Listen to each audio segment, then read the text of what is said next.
comentario porque no me acuerdo. Entonces, ya, lo que tenemos que hacer ahora es entrar al tema de congruencias. Ya eso estábamos viendo. Que se lo había adelantado un poquito, que este es un tema nuevo. Ya que ustedes me han dicho que más o menos lo conocen, ya algo han visto, pero igual hay que, bueno, entrar a picar con este tema. Entonces, congruencias. Eh, ¿Qué pasó?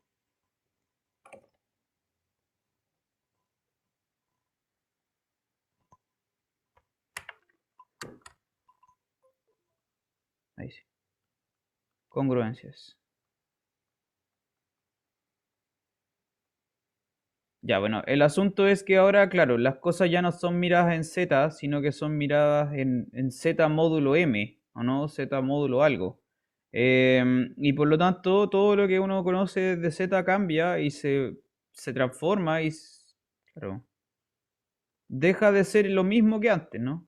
Entonces voy a anotar eso. Uno pasa desde Z a un cociente Z módulo M. Y por lo tanto, en este espacio que vamos a trabajar ahora, se lo muestro así porque me imagino que lo han visto en estructura algebraica. En este espacio, en este lugar, que también se puede probar que esto también es un anillo. ¿Sí? Esto también es un anillo. De hecho, es un anillo que proviene desde el anillo de Z. Usted sabe que Z es un anillo. Es decir, que es una estructura algebraica con suma y multiplicación. Eh, y se puede probar que, claro, este otro objeto que proviene de Z hereda también su suma y su multiplicación, ¿sí? Pero esta suma y multiplicación nueva tiene su propia suma y su propia multiplicación. Esta suma y multiplicación nueva no funciona tan bien como la anterior. Y en algunos casos incluso funciona mejor. Ya, por ejemplo, en este lugar, en Z4, es muy distinto a lo que pasa, por ejemplo, en Z5. ¿Ya? Cosentado con 5Z. En estos espacios es muy diferente, me imagino que lo sabe, pero cuando tiene un cosentado por un número primo, lo que obtiene usted es un cuerpo, que es una estructura mucho más, tiene más propiedades, más rica que un anillo común y corriente. Entonces, desde Z, que era un anillo común, paso a obtener un cuerpo. Lo cual igual es súper raro. De algo que no es tan rico, obtengo algo que es mucho más potente. En el caso de que no sea un cuerpo, como es Z partido 4Z, eso de hecho es una estructura más débil que un anillo común, porque aparecen otros fenómenos que lo vamos a ir revisando. Entonces, desde ya estos cocientes son un anillo, ¿cierto? Básicamente son un anillo, tienen su propia suma multiplicación, pero esas operatorias tienen algunos problemas. Ya, entonces aquí ya las congruencias que son básicamente es la manera en cómo uno estudia las ecuaciones y las igualdades en Z módulo M, ¿cierto? Tú fijas un módulo, ¿cierto? Y ahora en vez de tener ecuaciones tenemos congruencias, ¿no? Y todo es visto entonces módulo algo. Por ejemplo, me imagino que esto ya lo han visto o lo conoce, no debe ser difícil. Si tengo que dos números son congruentes entre sí, módulo M, ya para un M fijo de lo mismo, y tengo que otros dos números por otra parte también son congruentes entre ellos, ya tengo eso, A y B son congruentes entre ellos, C y D son congruentes entre ellos, entonces ocurre lo mismo que con las ecuaciones en Z, lo mismo, es decir que yo puedo sumar las cosas, A más C va a ser congruente a B más D, por ejemplo, módulo M. Ya, eso es algo, no es difícil de demostrarlo para nada. Y es como, claro, una forma de entender que esta ecuación, que ya no es una ecuación, sino que una congruencia, también tiene ciertas propiedades que es como que se heredan de la ecuación en Z. ¿Mm? Em, ¿Cómo se demuestra esto? Por definición, ¿cierto?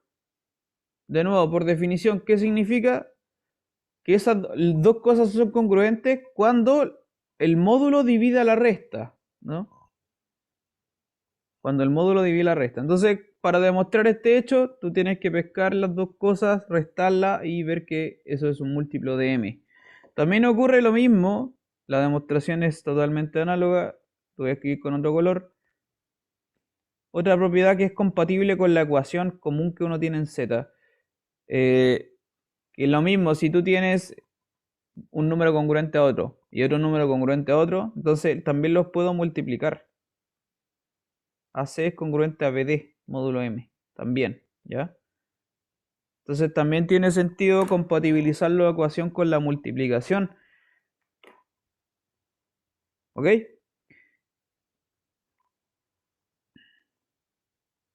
Ya ese tipo de cosas son con congruencias, no son para nada difíciles de probar. Se lo dejo ahí como ejercicio si quiere verlo. Estas cosas también nos sirven de hecho para trabajar congruencias, porque en Z módulo M, como le digo, es un anillo. Y aparte de estas cosas, de estas dos que están mostradas aquí, tienen sus propiedades de anillo. Es decir, que también hay inversos de suma, hay asociatividad con la suma, hay conmutatividad de la suma.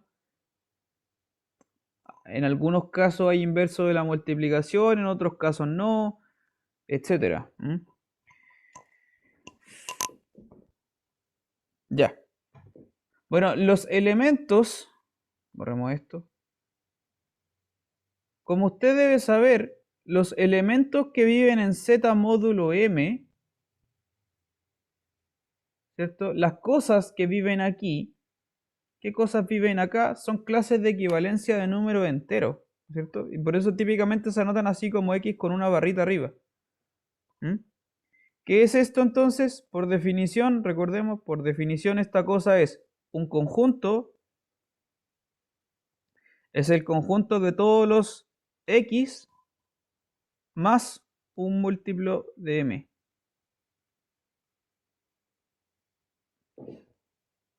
¿Sí? Todos los múltiplos de M sumado ese X que está representando su clase en cuestión. Esos son los objetos que viven en módulo Z. Entonces, claro, típicamente,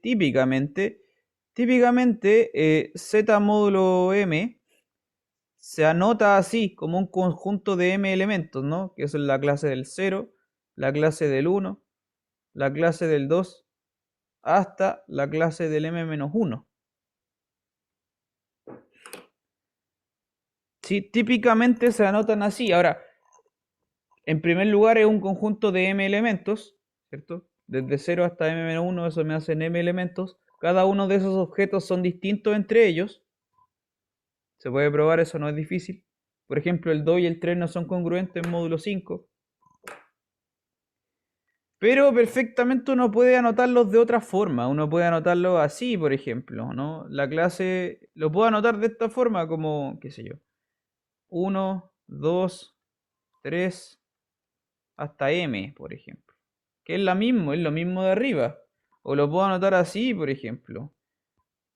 Qué sé yo, 2M, 2M más 1, etcétera.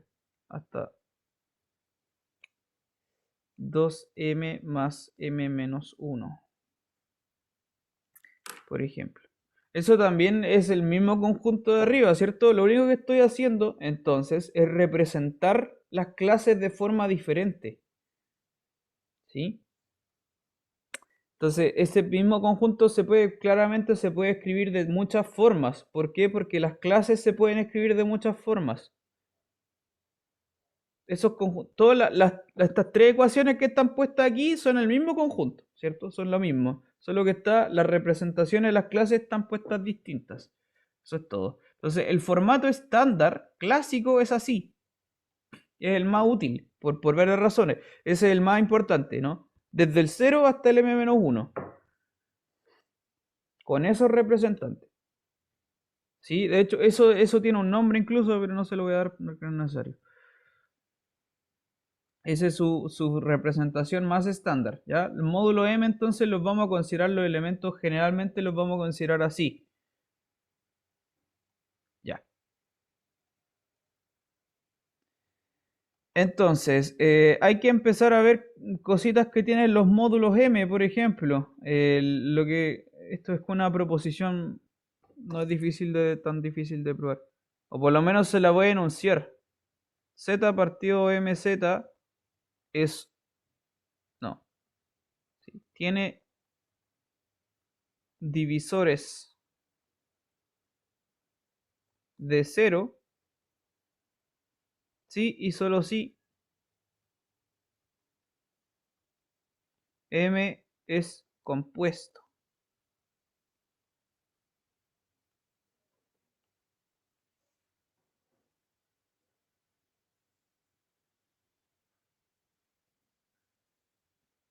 ¿Ya? Tiene divisores de cero, sí y solo si M es compuesto.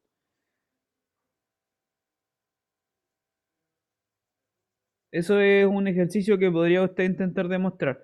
Que tenga divisores de cero, ¿qué significa divisores de cero? Ese concepto ya ha aparecido antes en clase. ¿Qué son los divisores de cero? A ver, ¿qué me puede decir?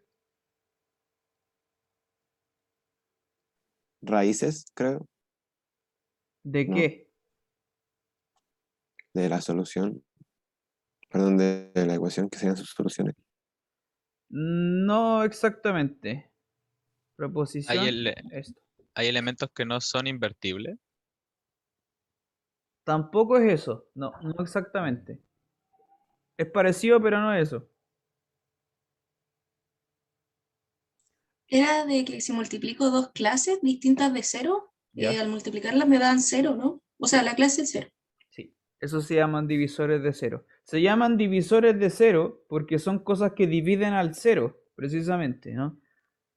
¿Cómo puedo decir que algo divide al cero? Que algo divide al cero significa que, lo voy a anotarlo, x divide a cero, ¿qué significa? Significa que el cero se puede escribir así, como x por otra cosa, por un y, ¿no? Entonces, cuando esta ecuación es posible armarla, donde el x o el y, ninguno de los dos es cero al mismo tiempo, eso se llaman divisores de cero, porque son números que dividen al cero, ¿sí? Cosa que en Z no ocurre, en ningún número entero ocurre eso. Si yo tengo dos números no nulos, al multiplicarlos nunca me va a dar cero. Pero en estos espacios sí, ¿cierto? También con las matrices, por ejemplo, ¿no? Este es un ejemplo súper estándar que ocurre en el álgebra lineal. Hay matrices que si tú las multiplicas te da la matriz nula, sin que las matrices originales sean la nula. ¿Ya? Eso se llaman divisores de cero. Entonces, en este espacio ocurre eso. Cuando el módulo es un número compuesto, por ejemplo Z4, Z6 o Z9, lo que sea, esos tienen divisores de cero. ¿Por qué pasa eso? Vamos, le voy a hacer la pregunta a usted, por ejemplo, en Z9, ¿ya? Z cosentado con 9Z. ¿Cuáles son sus divisores de cero? A ver.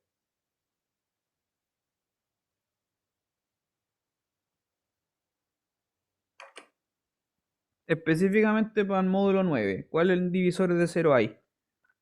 El 3 y el 6. El 3 y el 6, ¿sí? ¿Está bien? Claro, si tú los multiplicas te da cero, ¿cierto? Módulo 9, correcto. También el 3 consigo mismo. Ah, sí, pero suena como separado. También el 3 con el 6, el 3 consigo mismo. Y eso no más parece, ¿no? Sí, solo esos, en este caso, ¿ya? Entonces, ¿cuáles divisores de cero hay? Está el 3 y está el 6, ¿vale? Hay dos numeritos, entonces, que causan como un problema, que es que al multiplicarlo entre ellos con algún otro, ya en este caso el 3 con el 3 o el 3 con el 6, combinándolo entre ellos, me da el nulo, me da el cero del anillo. Ya entonces ahí tiene un ejercicio como primera observación, ¿no? Si un número, el módulo es compuesto, entonces implica necesariamente que van a haber divisores de cero. Y si hay divisores de cero, también tiene que usted ser capaz de demostrar si hay divisores de cero, es porque el módulo es compuesto. ¿Ya? Cuando el módulo es un número primo, es otra la historia, po. De hecho, como se lo adelantaba, eso es un cuerpo. Pero eso es más difícil de demostrar igual. Igual se lo voy a dejar anotado por si acaso. No sé si ya lo vieron en estructura algebraica, pero si es que lo vieron, entonces esto es un recuerdo. Voy a dejarlo así como en un paréntesis. para P', el Z cocientado con PZ es un cuerpo.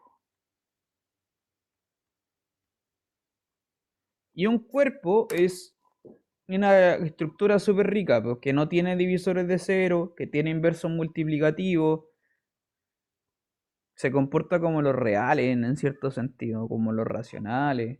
Ni siquiera Z es un cuerpo, ¿cierto? Porque no tiene inverso, etc. Es un espacio súper rico este entonces. Desde los números primos, entonces uno puede fabricar cuerpos. ¿Ya? Ya, eso se lo dejo ahí para que lo piense como ejercicio. O si es que lo vieron en la estructura, mejor todavía porque así podemos seguir avanzando. Ya, entonces, respecto del tema de las congruencias, tenemos que empezar a ver como teoremas y propiedades que tienen las congruencias entre ellas. ¿Ya? Teoremas y propiedades que tienen las congruencias entre ellas, que hay muchos, hay un montón de propiedades que vamos a ver.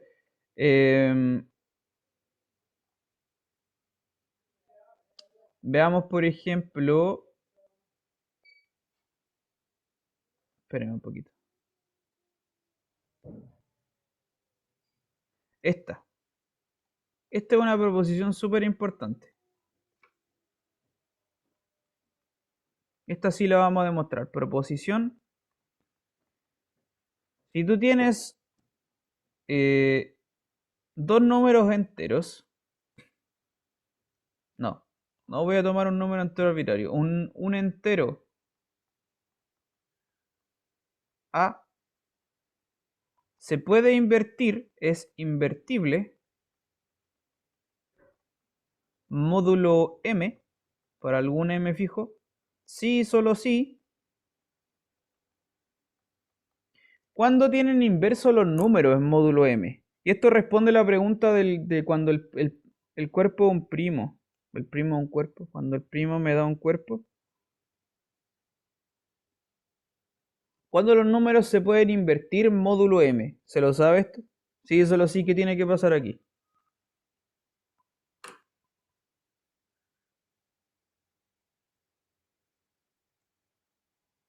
¿Alguien sabe qué tiene que poner acá? Existe un B en módulo, o sea, un B perteneciente a Z en módulo M, que al multiplicar a de 1, Sí, esa es la definición.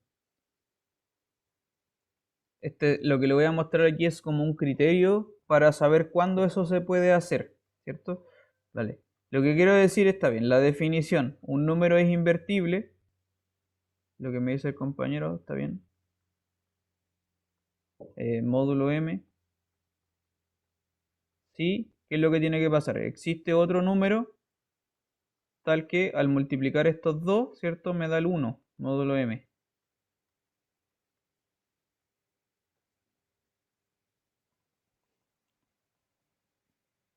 Ya, esa es la definición. La cosa es que ese fenómeno no siempre ocurre. ¿Ya? No siempre ocurre. Veamos un ejemplo antes de mostrarle entonces la proposición. Quizás no lo han visto. Veamos un ejemplo antes de darle cuál es el criterio mismo. Por ejemplo, pensemos en un módulo chiquitito. Pensemos módulo 6. ¿Ya? Módulo 6. Pregunta, ¿el número 2 se puede invertir en módulo 6? Piénselo. ¿Existe otro que al multiplicarlo por 2 me da el 1?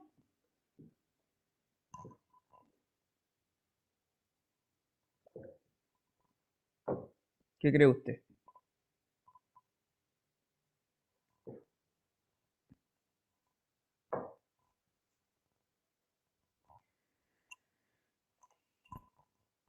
¿Se podrá invertir el número 2? no, No. ¿Cómo se prueba eso? ¿Por qué no? tiene relaciones que sea un divisor de 0. Sí, pues tiene que ver con eso. Claro que sí. Pero a ver, si tú tuvieras que demostrar esto para una prueba, para un control, ¿qué es lo que uno haría? Yo, por lo menos yo lo haría así, no sé cómo lo hicieron ustedes para decir que no, pero yo creo que iría como probando, ¿no? Ya, porque 2 por 1 me da el 2 que no es 1. Ya. 2 por 2 me da 4 que tampoco es 1.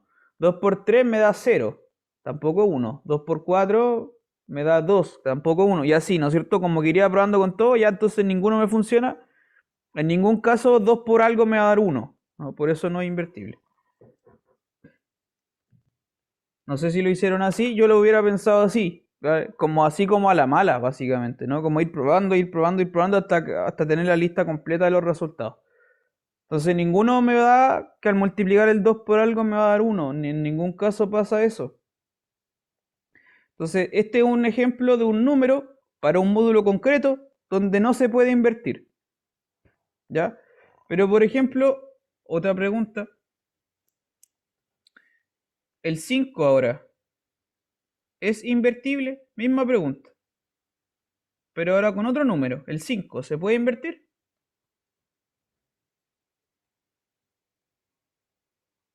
¿Qué cree usted? Piénselo.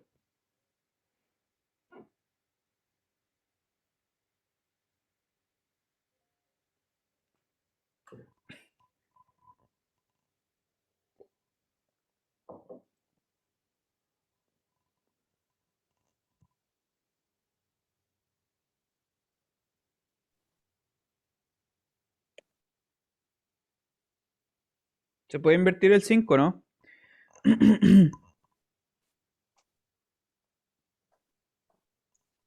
Sí, pi. Multiplicarlo con el mismo, ¿no? Sí, po. Exactamente, porque 5 por 5, que es 25, es congruente a 1 módulo 6. Efectivamente. La respuesta es sí, en este caso. Ya, entonces, para un mismo módulo, que es el número 6, existen algunos números que sí son invertibles y otros que no. Hay un poco de todo, ¿no? Eso es lo que hay que estudiar ahora. Quiero que estudien y vamos a ver esta proposición para saber cuándo se pueden invertir los números y cuándo no. ¿Con qué tiene que ver eso, finalmente? ¿Ya? ¿Qué es lo que tiene que pasar para que un número sea invertible con otro?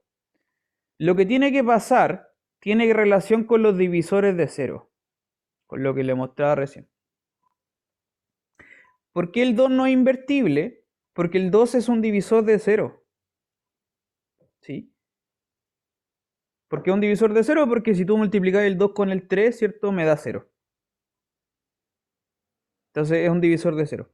Los que son divisores de cero nunca se pueden invertir. Nunca puede pasar eso.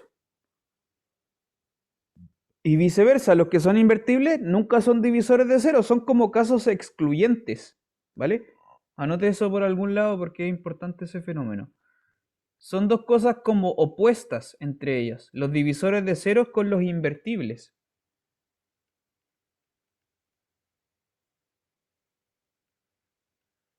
Esto no sé cómo anotarlo, pero estas cosas son como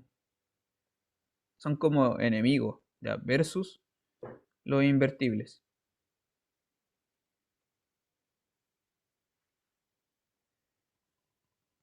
Ya, eso, primera cosa, observe eso. ¿Por qué el 2 entonces no se puede invertir? Porque es un divisor de cero. Se lo explico de otra forma. Ese es un divisor de cero. Si se pudiese invertir, tendría que haber un número que al multiplicarlo por 0 me da el 1. Lo cual es imposible. Todo número, acá ocurre el mismo fenómeno, ¿eh? Que todo número multiplicado por 0 me da 0. Igual que en Z. Porque ese es un fenómeno general de la estructura algebraica, no solamente de lo entero. Por otro lado, el número 5, ese número no es un divisor de cero. ¿Por qué no es un divisor de cero? Porque para que sea un divisor de cero, lo que tiene que ocurrir es que yo tengo que multiplicar el 5 por algún número y me tiene que dar un múltiplo de 6. A ver, voy a repetir eso que acabo de decir. El 5 no es un divisor de cero. Voy a anotarlo por aquí, que este es un fenómeno importante que tienen que cachar. Antes de darle la proposición como tal. el 5, fijémonos en el 5. El 5 no es un divisor de 0.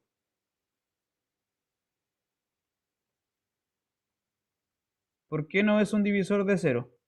Porque para que lo fuera, tendría que existir otro número. Tendría que existir otro número, ya que sé yo, llamémosle b, tal que 5 multiplicado por ese b es divisible por 6. ¿Sí? Que sea congruente a 0 significa que el 6 divida la multiplicación del 5 por ese otro número. Pero ese fenómeno no puede ocurrir, po. No puede ser. ¿Cierto? A menos que el b mismo sea ya un múltiplo de 6. ¿Me sigue la idea? Esta cosa, el 6 no puede dividir a ningún múltiplo de 5. ¿Ya? El 6 no divide a ningún múltiplo de 5 a menos que el b que está puesto ya sea un múltiplo de 6. Pero en el caso de los módulos no puede ocurrir porque estoy tomando las clases que son más chicas que el 6. Por eso el 5 no es un divisor de 0. No sé si se entendió. Ese fenómeno nos lleva a demostrar la siguiente proposición. ¿Por qué el 5 y el 6 como que funcionan bien entre ellos? En el sentido de que uno es invertible y no es un divisor de 0. ¿Por qué pasa eso? Porque no tienen nada en común el 5 con el 6. Mientras que en el caso del 2 sí que tienen en común algo. Y aparece el máximo común divisor. De nuevo, ¿ya? La respuesta es esta. Entonces un entero es invertible si y solo si el máximo común divisor entre el número mismo y el m es 1. Es decir, que son coprimos.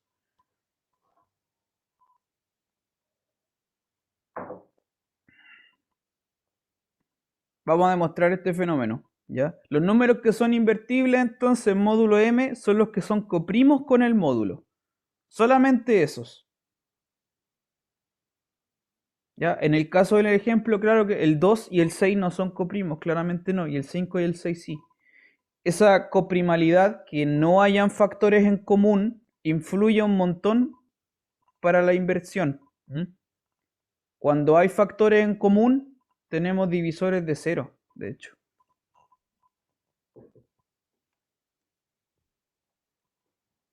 ¿Ok? Ya, vamos a demostrar entonces esta proposición. Vamos a seguir viendo algunos ejemplos más para que entienda bien lo que está pasando, porque no sé si me entendió lo que dije recién.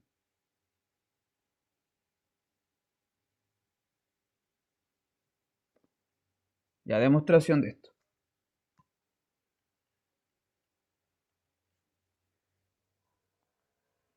Ya, bueno, como es un sí o solo sí, hay que probarlo para los dos lados.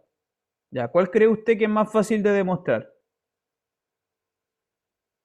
¿De izquierda a derecha o derecha a izquierda? ¿Qué cree usted? ¿Cuál será más fácil?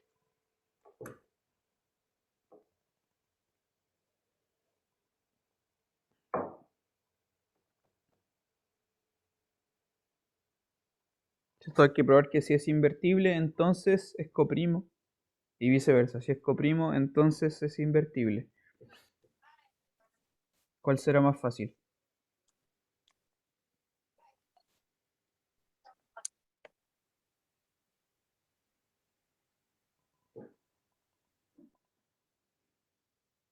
Bueno, en verdad las dos no son demasiado difíciles. Vamos a ver que es cortito igual esta demostración.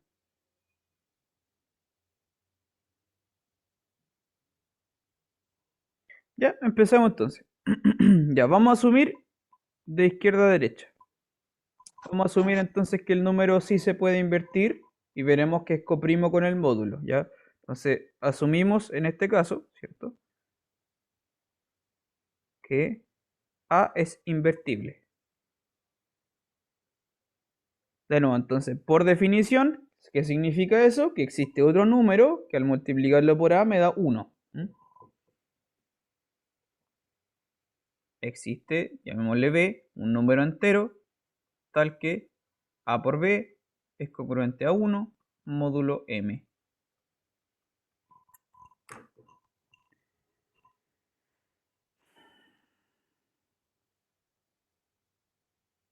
Ya.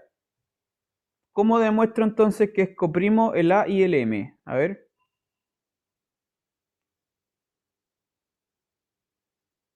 ¿Cómo demuestro que el A y el M son coprimos?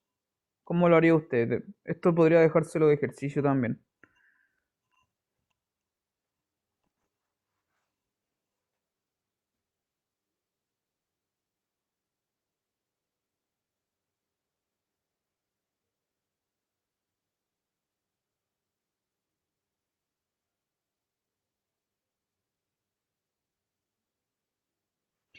A ver, para demostrar que el A y el M son coprimos, ¿no es cierto? Hay que demostrar que el máximo común divisor no puede ser otro sino el propio 1. ¿Ya? No tienen ningún divisor común, eso hay que demostrar, ¿no? El A y la M. Entonces, ¿qué es lo que pasa? Bueno, por definición, esta congruencia, ¿cierto? Por definición, ¿qué significa esto? Sí, solo sí, por definición, que el M divide a la resta de A por B menos 1. Ya, ¿y qué obtengo de eso?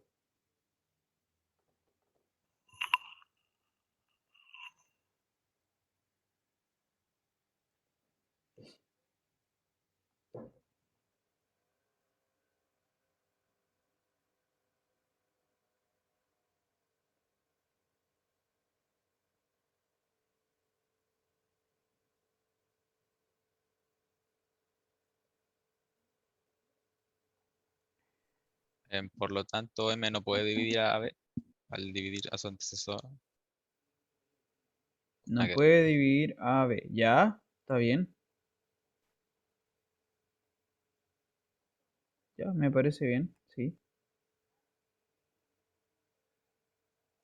Pero eso no es suficiente porque yo quiero estudiar el máximo común divisor, no si un número divide al otro. ¿Está bien en todo caso eso?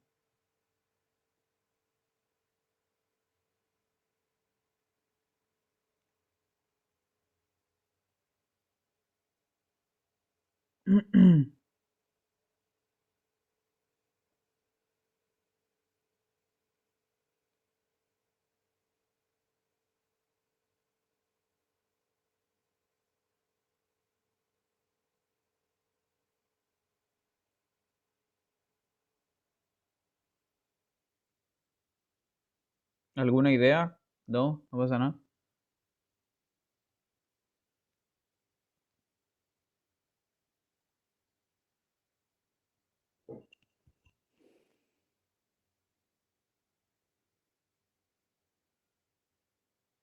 Ya, bueno.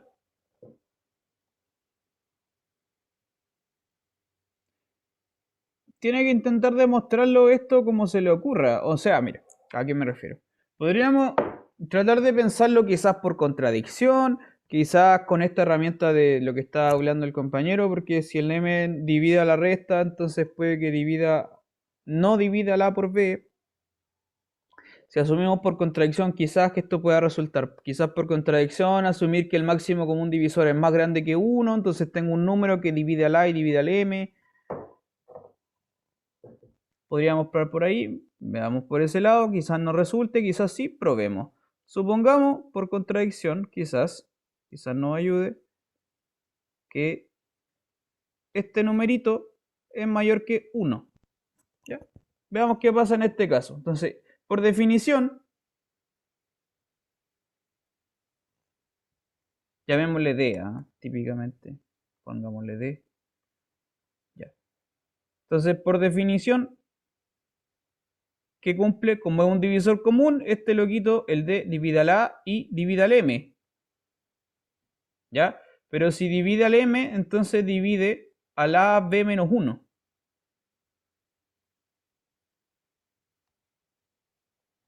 Observe eso, es un número que divide a A y divide a B menos 1. ¿Ya? ¿Qué concluyo de eso entonces? Esto significa, vamos a anotar estas dos ecuaciones. Por acá arriba, sigo por acá arriba. Esto significa que, claro, la primera parte, esta de acá, significa que el A se puede escribir como un D por otra cosa, por un K. Mientras que este de aquí significa que A B menos 1 se escribe como D por otra cosa, por un H. ¿Ya? ¿Qué puedo hacer ahora? Bueno, reemplazo esta acá adentro, veamos qué pasa ahí. Ya, le muestro esto, se lo muestro así rápido porque estoy probando nomás, a ver si es que esto me sirve o no me sirve. ¿Qué voy a concluir de esto? Voy a concluir lo siguiente. D por K por B menos 1 es D por H. Despejando y agrupando me queda esto. D por KB menos H igual a 1. Es decir, que el D divide al 1. Y eso es contradicción, porque el D era mayor que 1. Ya, me funcionó. ¿Se entendió ese argumento? Ahí tiene una forma de demostrar esto. Por contradicción salió. Profe, ¿y Sí. si escribimos a b menos 1 igual a m por algo ¿Ya? y después el 1 lo pasamos sumando ¿Ya? y entonces eso nos quiere decir que nos queda un resto? Como pasamos dividiendo el otro, o ya no, todavía no sabemos dividir. A ver, pero voy a borrar eso. Espérame, voy a borrar. Es que está muy bien lo que estás diciendo. Voy a anotarlo. Permiso, voy a borrar. Porque esa es otra manera de verlo sin contradicción. Está muy bien. Claro, esto entonces, por definición, esto significa, como dice la compañera, esto. AB-1 se escribe como un M por un K, ¿no es cierto? Por algún K. Ya, y ahora me dijiste que despejemos qué cosa, el AB. Sí, despejar a b. Ya, el AB entonces se escribe así, como 1 más M por K. Correcto.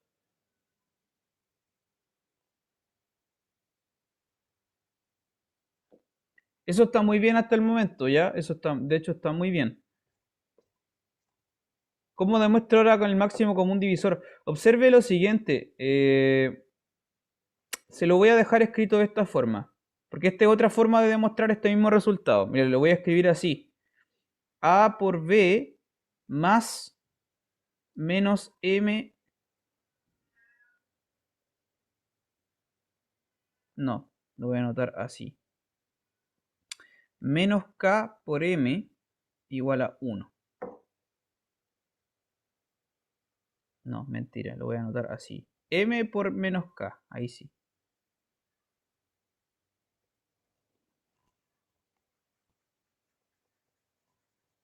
Esta ecuación se la escribo así porque quiero que observe algo que también está relacionado con cosas que hemos visto ya en clase en el pasado. Esta cuestioncita de acá, ¿qué tiene de especial esa ecuación? ¿Qué puede identificar usted de lo que hemos visto ya en el curso? Es una ecuación diofántica lineal. Sí, pero es algo más específico que eso.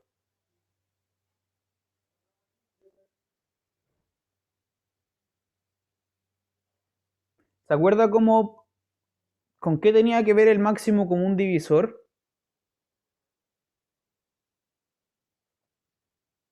Que lo vimos al principio, al principio.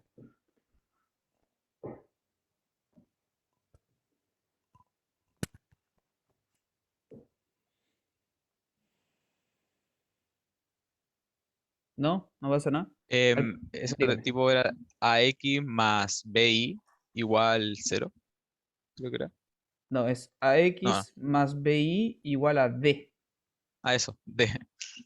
Esto se llama identidad de Besut, se lo recuerdo. ¿Mm? Esto que está acá es una ecuación de Besut, la que está acá al fondo. ¿Mm? ¿Se acuerda que vimos hace harto tiempo atrás el lema de Besut? ¿Qué decía el lema de Besut?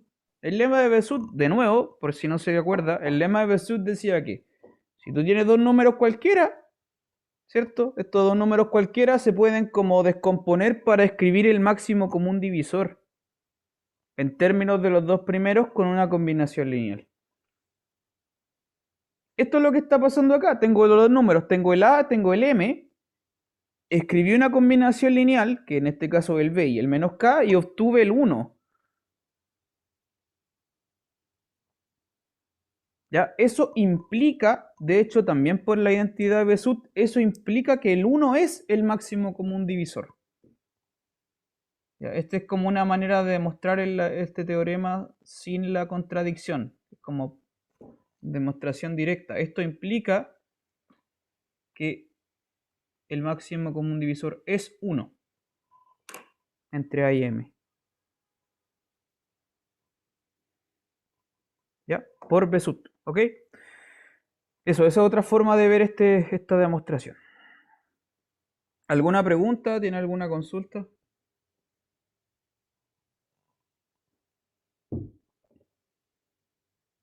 ¿Hay alguna duda?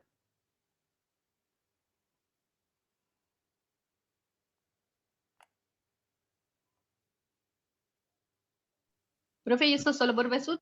Nada más. Sí, sí. Ya. Esta última implicación que está puesta con negro, sí, solo por Besut.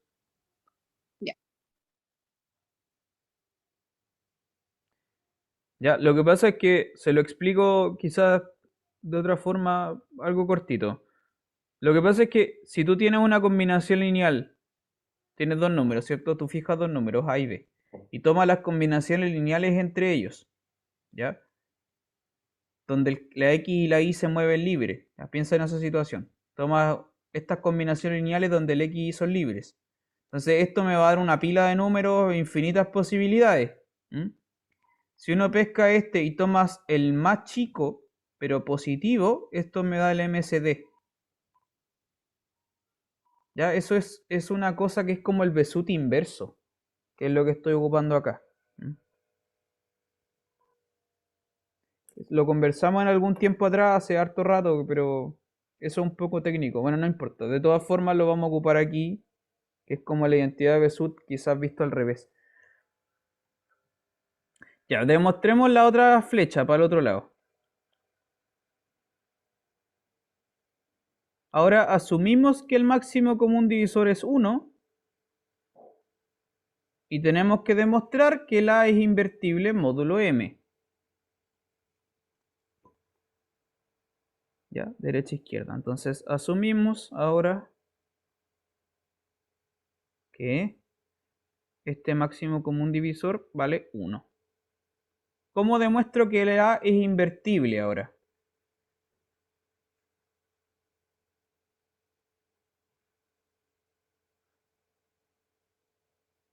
¿Cómo demuestro que el A es invertible?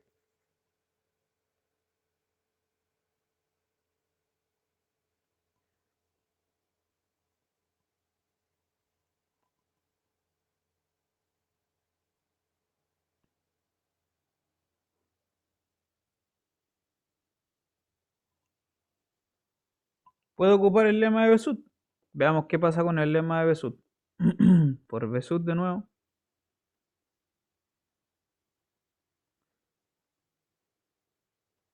¿Qué es lo que decíamos? Que existe algún X, existe algún Y, números enteros, ¿cierto? Tales que cumplen esta ecuación. AX más MI igual a 1, ¿no?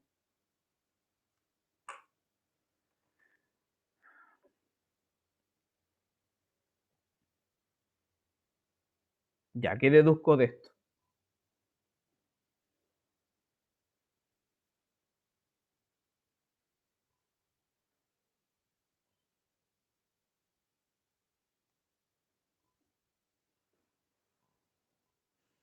Ahí nos podemos devolver de lo que hicimos antes, ¿o no? Sí, pues. Sí, pues yo tengo que demostrar que el A es invertible módulo M. Es decir, que tengo que tomar A por algo, me tiene que dar 1 módulo M. Y esto se parece caleta porque tengo A por algo, hay un sobrante, pero está igualado a 1. Sí, de hecho es precisamente devolverse los pasos, porque ya, veamos eso. Pero, profe, ¿no sería directo ya si es que, no sé si se podría plantear como esto en módulo M? Sí, de hecho sí, es tan fácil como hacer esto. Voy a Porque, pescar esta cuestión y tirarle módulo M. sí, porque ahí teniendo M por I, eso ya es 0, así que nos queda A por X igual 1. Exactamente. Sí, es tan fácil como hacer eso en verdad. Claro, hay una formalidad un poquito más formal que es, no, uno no puede llegar y tomar una ecuación y chantarle el módulo M. Hay una formalidad detrás, pero bueno, al final igual se puede hacer porque lo que está detrás para tomar una ecuación y chantarle ahí el módulo M es que te está ocupando la definición, po. Ya está ocupando la definición. Es decir, que m divide a la resta de los dos loquitos que están en la congruencia, ¿no? Bueno, eso termina la demostración.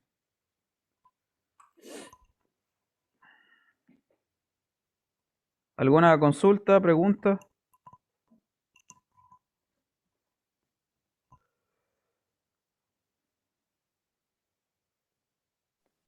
Profe, ¿por qué m por i módulo m es 0? Porque el m módulo m es 0. ¿Ya? Ya. El m módulo m es 0. Porque el m Sí, se divide a sí mismo, ¿cachai? claro. Entonces me quedaría así como 0 por i, que es 0. Vale, gracias. ¿Alguna otra pregunta?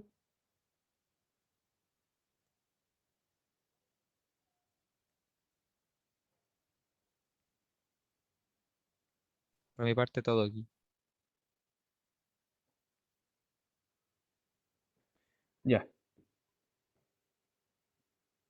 Bueno, lo que acabamos de usar es un principio que es algo así, ya como para, quizás si quieres formalizarlo. Si tengo que dos números son iguales en z, ¿ya? Esto implica entonces que los números son congruentes, en módulo lo que sea, ¿ya? Para todo m, no importa cuál es el m escogido, para cualquier módulo incluso. Ese es el principio que acabamos de usar. Cuando tengo una igualdad en z, la puedo bajar módulo m, para cualquier módulo de hecho, ¿ya? Ahora quiero que piense que el recíproco de esta afirmación, eso no es cierto. Ya, eso. Ahí tiene como otro ejercicio para demostrar. ¿A qué me refiero? Si tengo que dos números son congruentes módulo m, no necesariamente los números son iguales. Incluso si se cumple para un montón de módulos al mismo tiempo.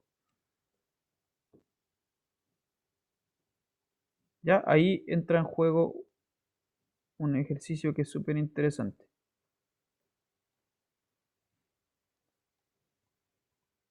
Bueno, ya, ¿cuánto tiempo nos queda? Ya, lo último que vamos a ver de la clase de hoy es algo que tienen que saber, que nos va a servir para algunas cositas que hay que ver también más adelante, que se llama el pequeño teorema de Fermat.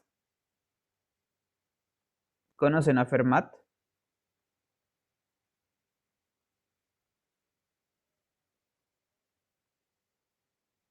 Fermat. ¿Les han hablado de Fermat o nunca lo habían escuchado?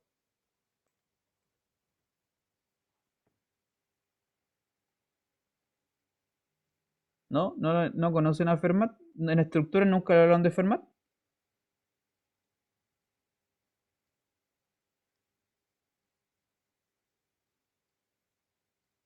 ¿No? ¿Nadie? ¿No? Parece que no. Bueno, con esto vamos a terminar la clase, que esta es como una última cosita que hay que estudiar. Fermat es un matemático francés del siglo XVII. Es algo súper antiguo, de hecho. Fermat de hecho, era un abogado. La historia de Fermat es súper interesante. Era un abogado que se dedicaba a hacer matemáticas por hobby. Como que en su tiempo libre, de hecho, era más que abogado, era un juez. Y en su tiempo libre hacía matemáticas. En particular le gustaba mucho, él tenía como una afición muy grande por la teoría de números porque tenía en su biblioteca, tenía un libro de Diofantos, ya que ya lo hemos mencionado en este curso, porque Diofantos era un matemático griego que le da como el nombre a la teoría de números, básicamente. Desde ahí aparecen todas estas ecuaciones diofantinas, ¿no? A su nombre. Entonces, Fermat tenía un libro de Diofantos y era como muy fanático de ese libro, entonces lo leía y lo releía y mediaba los teoremas y los volvía a mirar y como que los trataba de demostrar él, etcétera, ¿no? Era como muy aficionado a la matemática de este ámbito. Eh, Y jugando con los números, llegó a algunas proposiciones y algunos teoremas que después pasaron a tener su propio nombre, como este que le voy a mostrar aquí, el pequeño teorema de Fermat. Y se llama pequeño teorema de Fermat, es re curioso el nombre, yo no cacho por qué le pusieron así pequeño teorema de Fermat. Pero hay algunos teoremas que tienen un nombre así. De hecho, también hay un famoso teorema suyo que se llama el último teorema de Fermat, que tiene toda una historia, de hecho. Vamos a ponerlo por aquí. El último teorema de Fermat. Este tiene una historia muy, muy, muy interesante. Es un teorema que es una conjetura que tuvo Fermat en el siglo XVII y que se demostró recién en 1994. O sea, se tardó, ¿cuánto? Más de 300 años en demostrarse. El último teorema de Fermat, que es una cosa demasiado impresionante.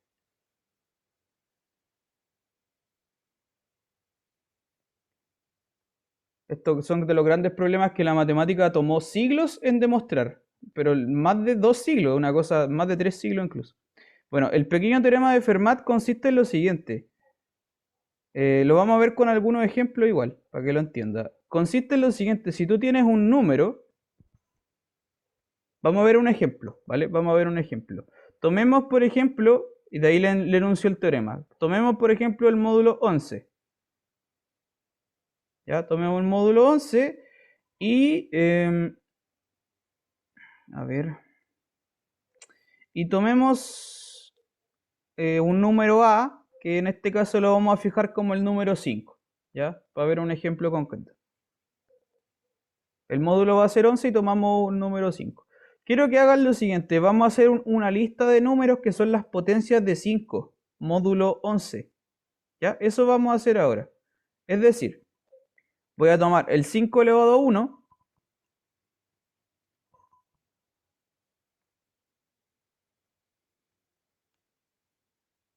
A ver, espérenme un poquito. Sí, ya. 5 elevado a 1. Bueno, claramente esto es 5 en módulo 11. No hay ninguna duda. ¿Qué pasa con la otra segunda potencia? 5 al cuadrado. Bueno, 5 al cuadrado es 25. Y en módulo 11 eso da 3. ¿No? ¿Cuánto da módulo 11? Sí, da 3. Siguiente potencia, 5 al cubo. ¿Cuánto es 5 al cubo en módulo 11? ¿Cuánto es 5 al cubo en módulo 11? Calculadora.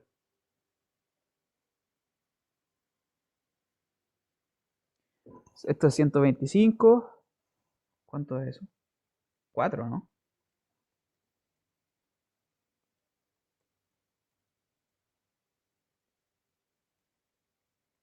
Sí, sería 4. Sí, 4, claro. Esto es 4 módulo 11. Continuemos. 5 elevado a 4 módulo 11. 5 elevado a 4, ¿cuánto es? Eso es un número ya mucho más grande. Sería 9. En 9, a ver, déjame ver.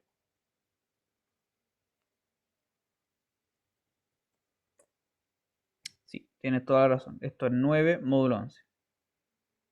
Y así, ¿vale? Quiero que sigan haciendo esta tablita. 5 elevado a 5, 5 elevado a 6. Voy a seguir por este lado. 5 elevado a 7, 5 elevado a 8, 5 elevado a 9. Y vamos a detenernos en el 5 elevado a 10. ¿Por qué me detengo en el 10? Porque cuando ya llego al 5 elevado a 11, fíjese que elevado a 11 vuelvo al módulo. Una cosa así, ¿ya? Vamos a hacer esa mención. Bueno, el 5 elevado a 5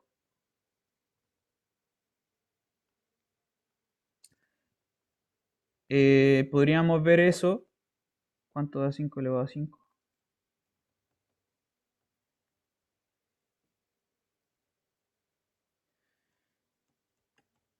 A ver cuánto da esto.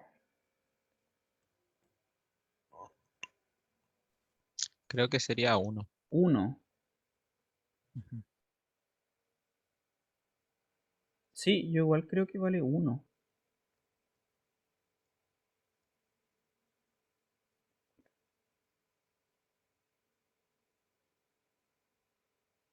A ver. Sí. En fin, etcétera. Ya, observa entonces que si esto vale 1, entonces el 5 elevado a 6, ¿cuánto va a dar? Bueno, 5 elevado a 6 es lo mismo que 5 elevado a 5 por 5. Pero 5 elevado a 5 vale 1. Entonces esto vale 5. Y ahora se repite la lista. 5 elevado sería de nuevo 1, 5, 3, 4, 9, 1. Y así, etcétera. Todo en módulo 11. Y se haría una lista que es como un bucle.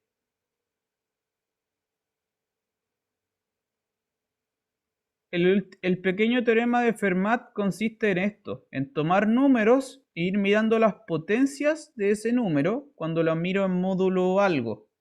¿Ya? En particular lo hacemos módulo primo. Y lo que dice el pequeño teorema de Fermat es que siempre ocurre que el 5, en este caso el A5, 5 elevado a un número en concreto me da 1. Llego al 1. ¿Ya? Este en particular es importante y este también. Entonces se lo voy a anunciar. Lo que dice el pequeño teorema de Fermat en concreto, en general, dice lo siguiente. Sea P número primo.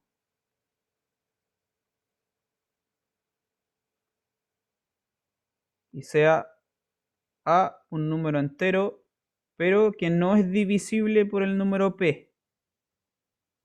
¿Ya? Entonces,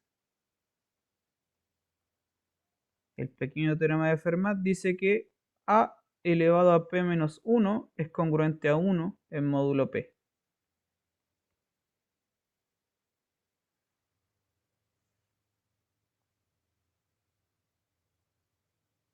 Ahí lo tiene.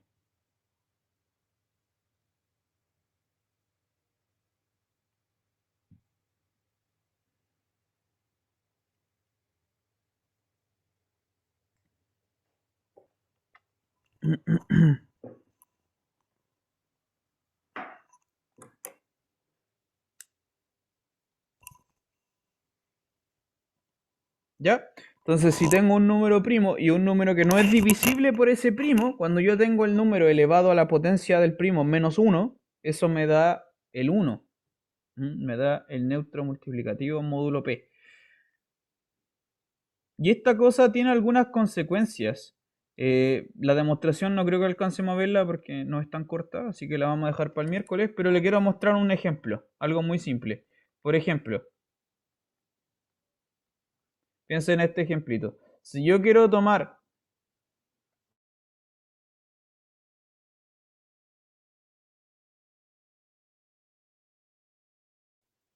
se me había silenciado. Por ejemplo, tengo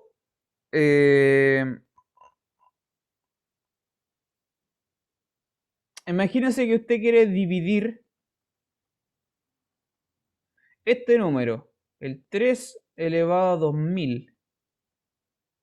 Dividir el 3 elevado a 2000 entre, qué sé yo, otro número, 7.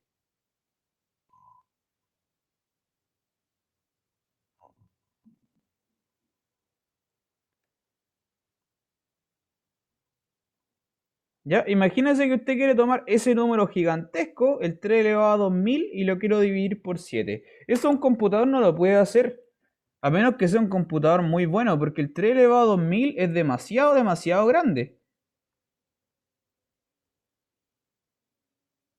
De hecho, si tú le colocas así como en Google 3 elevado a 2000, no te va a aparecer nada, porque es demasiado para su calculadora.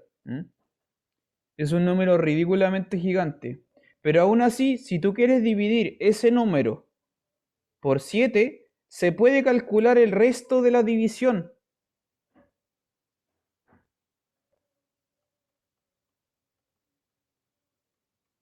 ¿Cuál es su resto? Esa es la pregunta. El resto de la división. ¿Ya? ¿Cuál es el resto de la división? ¿Cómo se calcula eso? Con el pequeño teorema de Fermat. ¿Ya? Sin calcular cuál es el 3 elevado a 1000, se puede sacar el resto de la división. Profe, Dígame. que en el chat le pedían si podía repetir el teorema, Ah, ya. por favor. Ya, el teorema dice entonces que si tengo un número primo arbitrario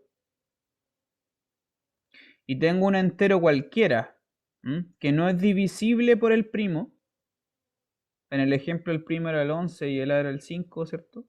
Entonces, cuando tomo el número y lo empiezo a elevar a las potencias, hasta que llego al p-1, me devuelvo a el 1. Ya, todo en módulo p. Ya, entonces, vamos a hacer una aplicación del pequeño teorema de Fermat y con eso vamos a terminar la clase. Ya. Entonces tomo el 3 elevado a 2000, que es un número gigantesco, y lo voy a dividir por 7. La pregunta es cuál es el resto de esa división. Para obtener el resto de esa división hay que usar el pequeño teorema de Fermat. ¿Ya? ¿Cómo se hace? Se lo voy a mostrar y con eso terminamos. ¿Cómo se hace eso? Lo que hay que hacer es usar el pequeño teorema de Fermat que dice. Dice que 3 elevado a 6 es congruente a 1 módulo 7. ¿Cierto? El A sería el 3, el P sería el 7 y por lo tanto tengo 3 elevado a 6 me da 1 módulo 7, ¿no? Para este teorema. Por lo tanto, fíjese que si tengo que 3 elevado a 6 es 1 módulo 7, esto significa que, por ejemplo, 3 elevado a 12 también es 1 módulo 7. También es 1. ¿Por qué? Porque sería el de arriba al cuadrado. Que si es 1, sería 1 al cuadrado, que es 1. Lo mismo pasa con el 3 elevado a 12. Si tomo los múltiplos del 6, sería por ejemplo 3 elevado a 18 también es 1. ¿Qué más? ¿Cuál otro múltiplo del 6? 3 elevado a 30 también es 1, módulo 7. ¿Se da cuenta? Por ejemplo, otro más. 3 elevado a 60 también es 1. ¿Sí? Entonces, puedo tomar potencias del 3 que sean muy grandes, que sean múltiplos de 6, y eso va a seguir dando un módulo 1, congruente a 1 módulo 7. ¿Ya? Espérame un poquito.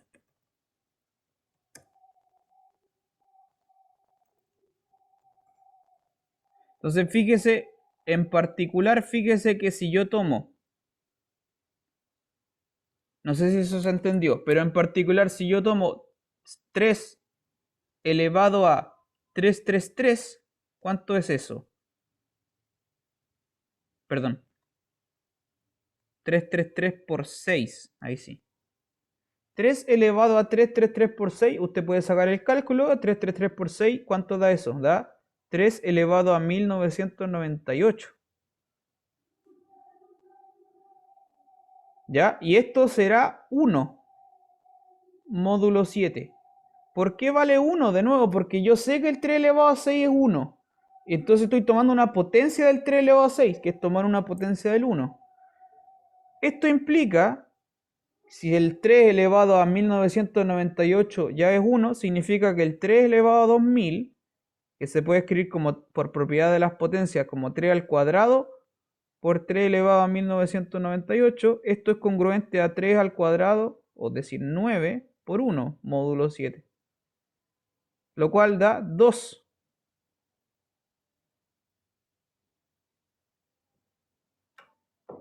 Porque no es congruente a 2 módulo 7. Por lo tanto, espero que se haya entendido, la conclusión es que el resto de dividir el 3 elevado a 2000, cuando tú lo divides por 7, la división tiene resto 2. ¿Ya? Que es ese número que apareció al final, el módulo, el número que aparece en la congruencia finalmente, que es el 2.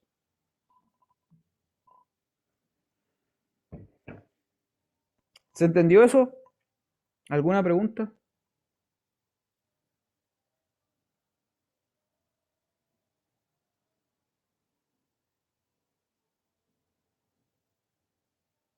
¿Dudas? ¿Consultas?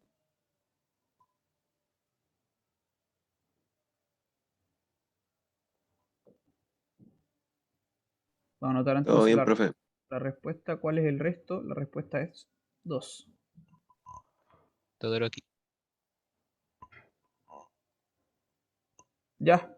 Ya, bacán. Entonces, bueno, la próxima clase, el día miércoles, vamos a ver la demostración del pequeño teorema de Fermat y unas cositas más que surgen de esto. Ya, eso. Estamos listos.